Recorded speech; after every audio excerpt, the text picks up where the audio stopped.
అంటే చిన్నప్పుడు illustrated వీక్లీలు, front line మ్యాగజైన్లు, news పేపర్లు, సోవియట్ భూమి పత్రికలు, చరిత్ర, సంస్కృతి పుస్తకాలు, సాహిత్యం, ఫిలాసఫీ, ఫారిన్ అఫైర్స్ ఇవేమి చదవటం ఆపలా. ఇప్పటిదాకా అవన్నీ సామాజిక, చారిత్రక, రాజకీయ అంశాల మీద అవగాహన లేకుండా ఎందుకు పార్టీ పెడతాం?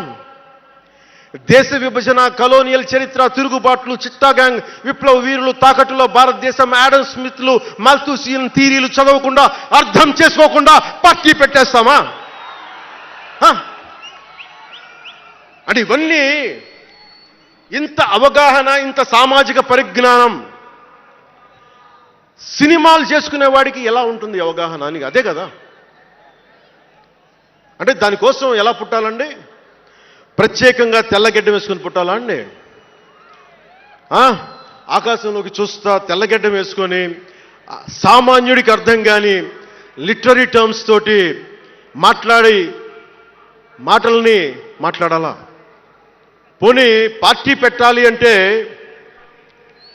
నాన్న ముఖ్యమంత్రి అయి ఉండాలా?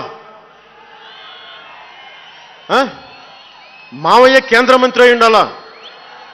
బాబాయిని చంపించి ఉండాలా అని ఎక్కడ రాసిలేదు కదా. అంటే దశాబ్దం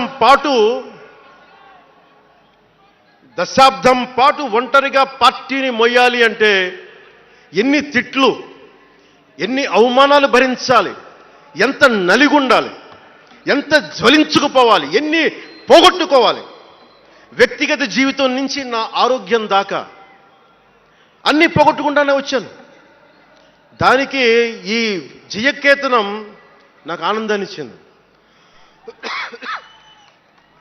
ఎందుకు చెప్తున్నానంటే ఆరోగ్యం గురించి. నేను మార్షల్ ఆర్ట్స్ చేసేటప్పుడు 3 గ్రనైట్ రాళ్ళు గుండెల మీద పెట్టుకొని పగలగొట్టించుకునేవాడిని. 9 ఏళ్ల పిల్లలు, 8 ఏళ్ల పిల్లలు ముగ్గురిని ఒకళ్ళని ఇలా పట్టుకుని ఇంకొకటి భుజాల మీద కెక్కించుకొని గుడుంబ శంకర్లో మోసుకొచ్చినంత బలం ఉంది. చూడటానికి బక్కగానే ఉంటా, కానీ బలం అపారం ఉండేది. అలాంటి నేను ఈ రోజున నాకు రెండో కొడుకు నేను ఎత్తుకోలేను. పెద్ద కొడుకుని ఎలాగ ఎత్తుకోలేను అనుకోండి, అది వేరే విషయం. నా రెండో కొడుకుని చిన్నోడు 6-7 సంవత్సరాలు, వాడిని ఎత్తుకోలేను నేను. అంత బలహీన పడిపోయాను. కానీ బలం తెచ్చుకుంటాం మీ అందరి ఆశీస్సులతోటి, బద్దలు కొడతాం మళ్ళీ. అంటే రాజకీయాల్లో ఉండాలంటే 2 పిచ్చి పవర్ హంగ్రీ ఉండాలి, లేదా బలమైన సైద్ధాంతిక బలమన్నా ఉండాలి. వ్యక్తిగా ఎదగాలి, పదవే ముఖ్యం, అధికారమే ముఖ్యం. దానికోసం గుండాల్ని వాడుకుంటాం, మర్డర్లు చేయిస్తాం, వేల కోట్లు దోచేస్తాం, కులాలని కెలికేస్తాం, రకరకాల విద్వేషాలు రెచ్చగొడతాం, తద్వారా లాభపడతాం అన్నది ఇంకో పద్ధతి. నేను అది కోడికత్తిని వాడుకుంటాం, నేను అలాంటివి ఎంచుకోలే. సైద్ధాంతిక రాజకీయాన్ని ఎంచుకున్నాను. నాకు ఊహ తెలిసినప్పటి నుంచి అలాగే బతికాను.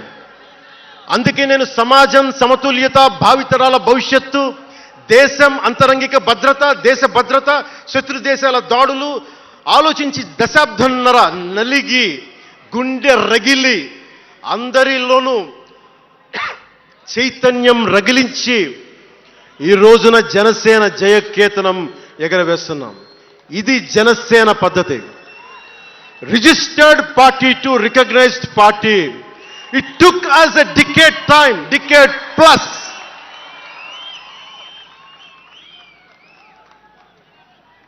అంటే నువ్వు ఎలా మార్చేసుకుంటావంటారు. నువ్వు అలా పడితే ఎలా మార్చేసుకుంటావని మాట్లాడతారు. అరే ఒక మనం ప్రార్థించే నదే గంగమ్మ అవ్వచ్చు, కృష్ణమ్మ అవ్వచ్చు, దేవత అవుతుంది, పడవలకి రస్తా అవుతుంది, పంట కాలువలకి పొలాల్లోకి దూరే పంట కాలువ అవుతుంది. మార్పు అనేక రకాలుగా ఉంటుంది. ఇక్కడ నువ్వు గంగని నదిగా చేశావు, ఇక్కడ నువ్వు స్నానం చేయకూడదంటే కుదరదు. చాలా విభిన్నంగా చూడాలి. నేను మార్పు కోసం వచ్చిన వాడిని, ఓట్ల కోసం వచ్చిన వాడిని కాదు.